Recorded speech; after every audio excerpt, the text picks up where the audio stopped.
मित्रों, लोकतंत्र में सबसे खतरनाक क्षण वह नहीं होता है जब संसद में हंगामा होता है। लोकतंत्र के लिए सबसे खतरनाक क्षण वह हो जाता है जब संसद के भीतर भरोसा टूटने लगता है। और आज देश उसी मोड़ पर खड़ा दिखाई दे रहा है।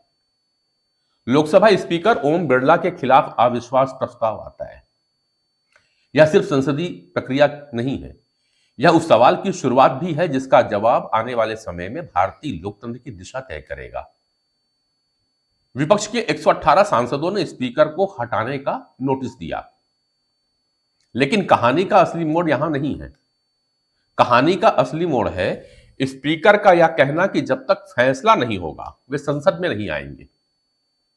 अब यहां लोकतंत्र का पहला प्रश्न खड़ा होता है, क्या यह व्यक्तिगत नैतिकता का निर्णय है या संसदीय परंपराओं के भीतर पैदा हुआ असहज संतुलन? क्योंकि नियम कहते हैं स्पीकर अविश्वास प्रस्ताव के दौरान चेयर पर नहीं बैठते, लेकिन सदन में जाने पर उन्हें कोई रोक नहीं है। तो फिर सवाल यह है, क्या संसद की कुर्सी अब संवैधानिक मर्यादा से ज्यादा राजनीतिक दबाव के बीच फंस गई है?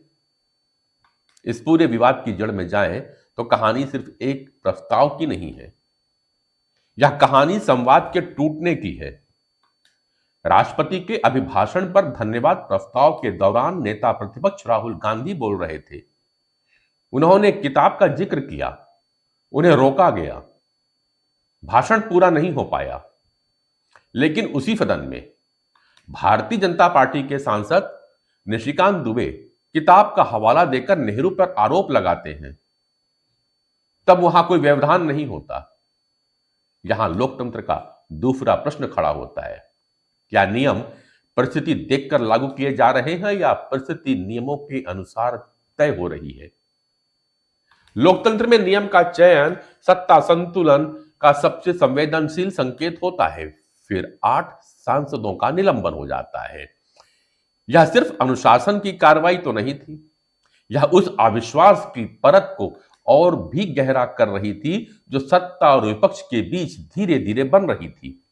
और जब स्पीकर यह कहते हैं कि प्रधानमंत्री के आसन के पास विपक्षी सांसद अप्रत्याशित काम कर सकते थे, तो यह सिर्फ सुरक्षा का बयान नहीं रहता, यह राजनीतिक मानस का प्रतिबिंब भी बन जाता है।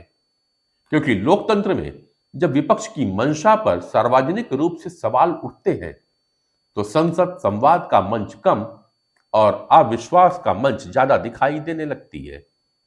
और इसी बहस के बीच एक किताब आती है जो राजनीति का हिस्सा बन जाती है।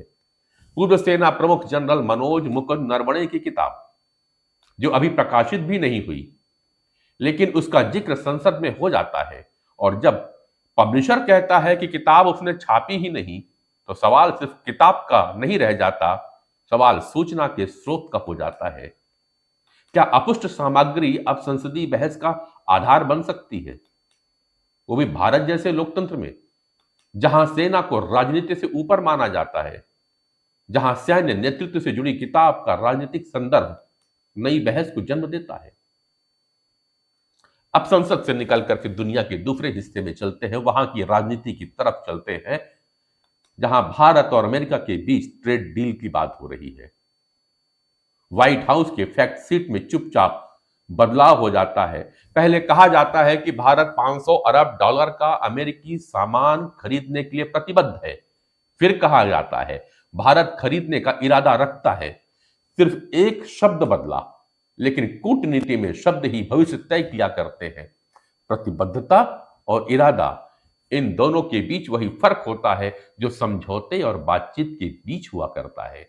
और जब कृषि उत्पादों, दालों और डिजिटल टैक्स से जुड़े प्रावधान हटते हैं, तो यह संकेत देता है कि भारत वैश्विक व्यापार में साझेदार तो बनना चाहता है, लेकिन अपनी आर्थिक संप्रभुता को भी बचाए रखना चाहता है। अब राजनीति और कूटनीति से निकलकर समाज की ओर भी चलते हैं, जहां छत्तीसगढ़ में मुख्यमंत्री कन्या विवाह योजना के तहत 6,414 जोड़ों का सामूहिक विवाह हुआ। सरकारी आंकड़े अक्सर ठंडे ही लगते हैं, लेकिन जब एक पिता जो खुद इस योजना से शादी करता है और 20 साल बाद अपनी बेटी की शादी भी उसी योजना से करता है, तो सरकारी योजना सामाजिक परंपरा बन जाती है।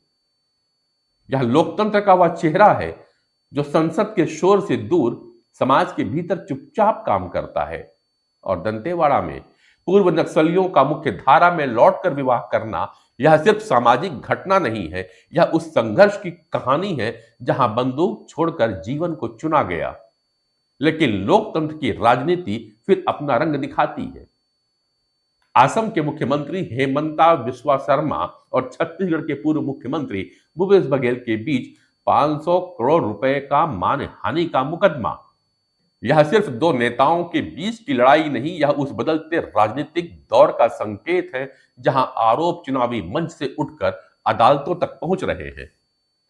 राजनीति अब सिर्फ जनमत की अदालत में नहीं, कानूनी अदालत में भी तय होने लगी है।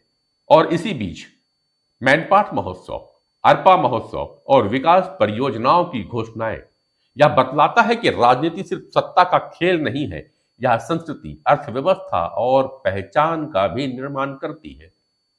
आज राज्य सरकारें समझ चुकी है कि उत्सव सिर्फ सांस्कृतिक कार्यक्रम नहीं है, वे आर्थिक विकास मॉडल भी बन सकते हैं। अगर इन सारी घटनाओं को एक साथ देखें तो भारत का लोकतंत्र एक दिलचस्प तस्वीर बनाता है।